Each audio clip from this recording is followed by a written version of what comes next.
If you are unable to work because of a serious medical condition, there is a federal benefit program that could pay you thousands of dollars every single month.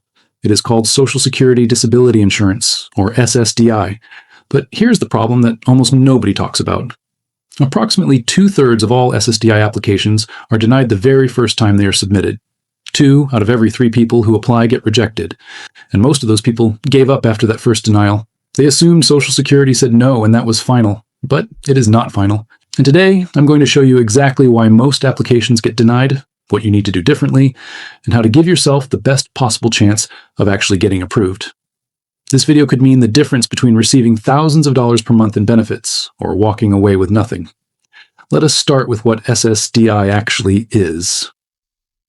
Social Security Disability Insurance is a program funded by the Social Security taxes you paid throughout your working career. If you become unable to work due to a qualifying medical condition that is expected to last at least 12 months or result in death, you may be entitled to monthly disability payments. The amount you receive is based on your lifetime earnings history, just like your retirement benefit. In 2026, the average SSDI benefit is approximately $1,537 per month, but many recipients receive significantly more depending on their work history. The maximum possible SSDI benefit in 2026 is $3,822 per month. On top of the monthly payment, SSDI recipients also become eligible for Medicare after a 24-month waiting period.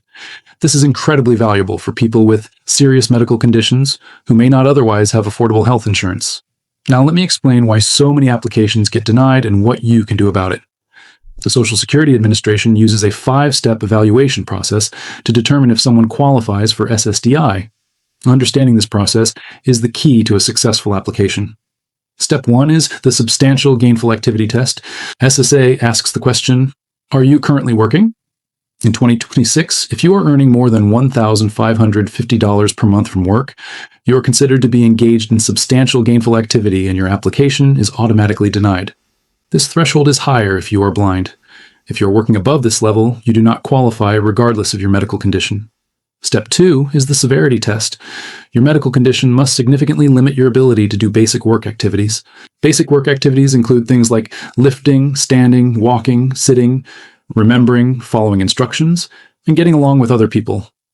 SSA is asking whether your condition is serious enough to affect your ability to function in a work environment. If your condition is mild and does not limit basic work functions, your application will be denied at this step. Step 3 is the medical listings test. SSA maintains a list of medical conditions that are automatically considered severe enough to qualify for disability. This is called the listing of impairments, sometimes called the Blue Book.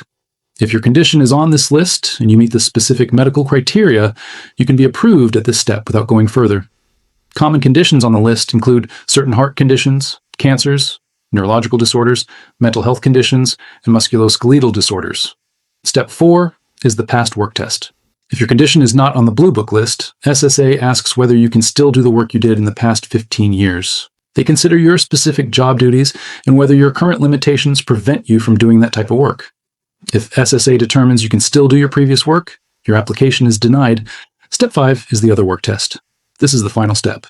If you cannot do your past work, SSA considers whether you could do any other type of work that exists in significant numbers in the national economy. They consider your age, education, past work experience, and current physical and mental limitations. If SSA determines there is other work you could do, your application is denied. If SSA determines there is no work you can perform, you are approved. Now let me tell you the most common reasons applications get denied and how to avoid each one. Reason number 1 for denial is insufficient medical evidence. This is the single biggest reason for denial. SSA makes its decision based on your medical records. If your records are sparse, incomplete, or do not clearly document how your condition limits your functioning, SSA will deny your claim.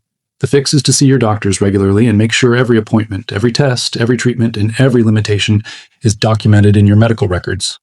Tell your doctor specifically how your condition affects your ability to work and ask them to document it clearly. Reason number 2 is lack of consistent treatment.